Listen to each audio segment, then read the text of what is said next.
I was house sitting for my grandma one weekend while she went to Florida with some of her church friends.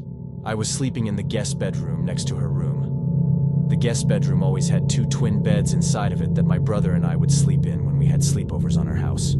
I took the bed next to the window, but before getting into bed I checked all the doors, making sure they were locked. When I did get into bed, it was early and I didn't actually go to sleep for a while there. Wasn't much to do at my grandma's house. I was just on my phone for an hour to watching videos, texting people, whatever. That's when I thought I could start hearing someone's voice outside. It sounded like a woman's voice saying hello. I left the bedroom and inched my way closer to the front door, moving slow because I was trying to listen. It was a woman's voice just going hello. Like every 10 seconds as I got closer to the front door, I realized that's where it seemed to be coming from. My grandma's door doesn't have the people, but the windows in her dining room gave a clear view of the front porch. So I went over to that window to attempt to get a view of who was out there. I tried peeking my head in between the plastic blinds without making it obvious. But I guess I didn't do a good job of that, because when I looked, I did see a woman on my grandma's stoop, and she was looking right at me, as if she knew I was going to be looking through those blinds once again. She said hello with some freakish smile on her face. This woman was older, but don't picture her as some innocent-looking small old lady. She looked like she was maybe late 50s, early 60s, and something about her face just skeeved me out. I moved away from the window and thought maybe it was one of my grandma's friends. It was midnight, though. Why would anyone come to the door thusly? Why wouldn't she knock or ring the bell? Why was she just standing out there going hello over and over? I was genuinely unsettled. I just went back to the guest bedroom and shut the door, now with the door shut, as opposed to before. And I couldn't hear that woman anymore. Maybe who was that and where she just decided to leave. I started texting everyone about it. My sisters, my friends, telling them how bizarre it was. But a good amount of time passed, and silence. And I was starting to calm down. My sisters were telling me to call Grandma. But there was a 0% chance she was awake, and she barely ever even checked her cell phone anyway. Just like that, something broke the silence, a banging at the window. Not a knocking or tapping and banging. I felt that fierce pain in my chest area. As my body entered that fight or flight mode, shortly after the banging stops, I heard that familiar voice say hello with that boost of adrenaline. I guess I had the extra confidence to grab the blinds and push it up there. I was face to face with his horrifying older lady with only a thin layer of glass between us. I screamed at her smiling, gross face, "I'm calling the cops." I pulled the blind back down and ran back outside to the living room. I looked around the house, then ran upstairs to box myself into the upstairs guest bedroom. I didn't want to actually call the cops. I don't know why. I wanted to just wait it out. I crawled into the bed and the upstairs guest bedroom and tucked myself under the covers. A couple hours later, I was still awake, and I finally only then went back downstairs to look outside each window. That freaky old lady seemed to be gone. The next morning, I called my grandma and told her what happened. She started yelling into the phone, clearly panicking and distressed. She told me how a few days earlier, she was being watched in the grocery store by some woman about 10 years younger than her who just kept smiling at her for no reason. I told her to calm down. I didn't entirely know whether to correlate the two or not. But when we eventually got off the phone with each other, I did have to give it a second thought. My grandma is 75. She has lost a bit of her wits, so I do have to take some of the things she says with a grain of salt. But the way she yelled into the phone about the woman in the store really gave me the chills. I still wonder if it could have been the same person. My name is Nicholas, currently a freshman at Syracuse University, which doesn't exactly sit in the safest area. They just went through a breakup with my first girlfriend, so I started getting back into the online dating scene. I was using that Hinge when I found some blonde girl named Stephanie, who I really connected with. She also went to Syracuse. We both liked to read, to go to the movies.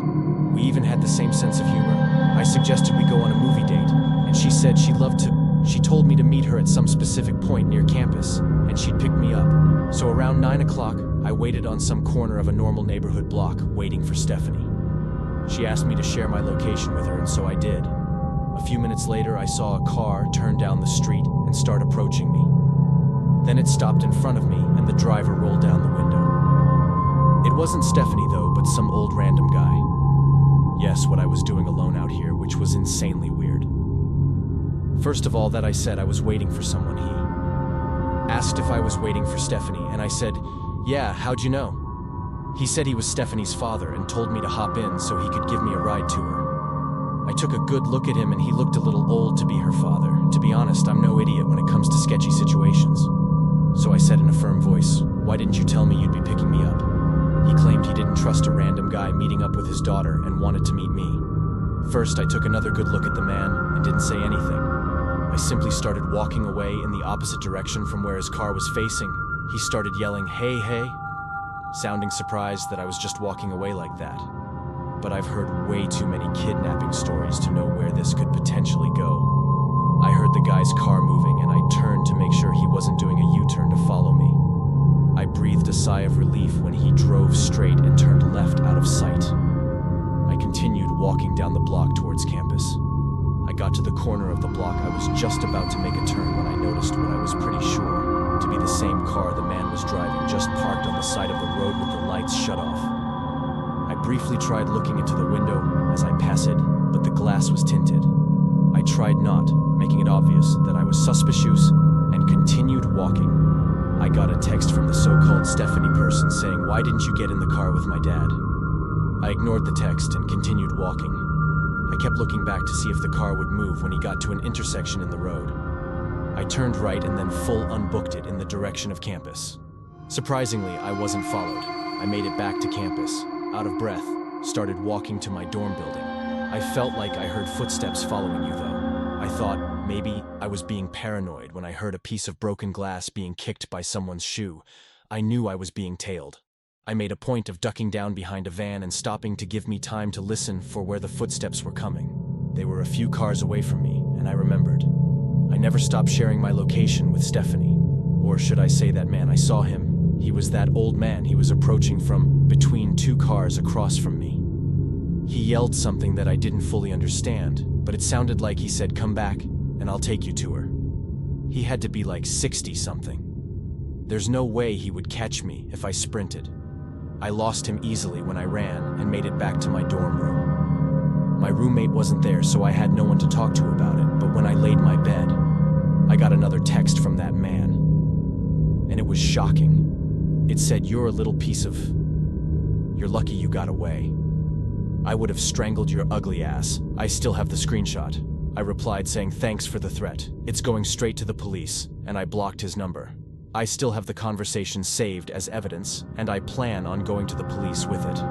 Eventually, hopefully they are able to do something about it. When I was 18, I had a side job as a part-time janitor at my high school over. The summer I would work sometimes days and sometimes nights, anywhere from 9 a.m. to 12 a.m., depending on how much money I needed. Oftentimes I would be left to lock up the building when the older janitors have left. This was a time before the high school had cameras installed in every single hallway. So one night, one of my superiors, Tom, had to leave early, meaning I'd be finishing up the rest of my shift alone, and I'd be locking up for the night. He told me text him if I need anything, as he always did, and then he left. I loved it when I was left alone because usually I just do half an hour of work, and then just hang around on my phone or leave early, and still get paid for the whole shift. I definitely pushed it with the things I get away with at that place. One of the things Tom asked me to do before leaving was bring all the extra seats in the gymnasium from the assembly down to the basement storage room. So I figured I'd do that, then just go home. I grabbed a stack of 6 chairs and started carrying it down to the basement. The lights in the storage room were very dim. They kind of suck whole basement of that school. Wasn't exactly pretty. It felt more like a basement to a warehouse anyway. There were what appeared to be a bunch of art mannequins covered by paint cloths. You know, those big things that look like blankets. It seemed all the school's art supplies were stored down. Here I dropped the stack of chairs down where the rest of the chairs were stored and went back up to the gym to get more. When I came back down with more chairs, I noticed one of the mannequins was exposed. Now the blanket was removed from on top of it. I know for sure it was covered minutes earlier because it was one of the front ones. I texted Tom saying, "I think someone's down in the basement," he said. "Back, what do you mean?" And I said one of the art cloths were moved. He took a minute to respond, saying no one else should be there. And I noticed something, the art cloth tucked in the corner of the storage room, sitting outside of the light that was produced at the center of the room. It was covering something. Surely, I started to tiptoe over to it when I was a few feet away from it. I realized whatever was under that cloth, it was moving just ever.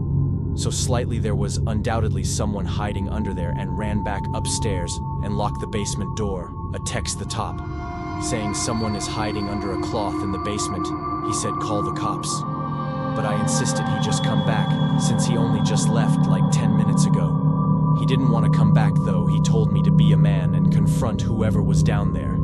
So it sounds with a basement again. However, the cloth was now strewn flat on the floor, and whoever was hiding under there was gone. But possibly the scariest thing was yet to happen. As I stood in the storage room, there were loud, metallic thumps coming from above my head. I looked up and saw indents slowly forming in the large air vents above me. Someone was crawling through the main deck, then just stopped, literally above me. And that bangs, like whoever was in there was trying to break open the floor of the air vents. And he knew what was happening.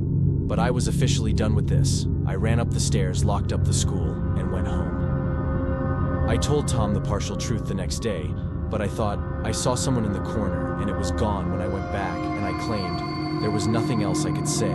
They got it was my last week there, so it wasn't my concern anymore. Thank you for delving into the mysteries of Nightmare Realm 89. As we close this chapter of spine-tingling tales, don't forget to like, share, and subscribe. Ring the bell to never miss out on our journey through the world of nightmares. Your support keeps our realm of terror alive and haunting. Until next time, stay alert and embrace the chills. Remember, in the Nightmare Realm 89, the scare never ends. Farewell, brave souls. Until our eerie paths cross again, stay spooky.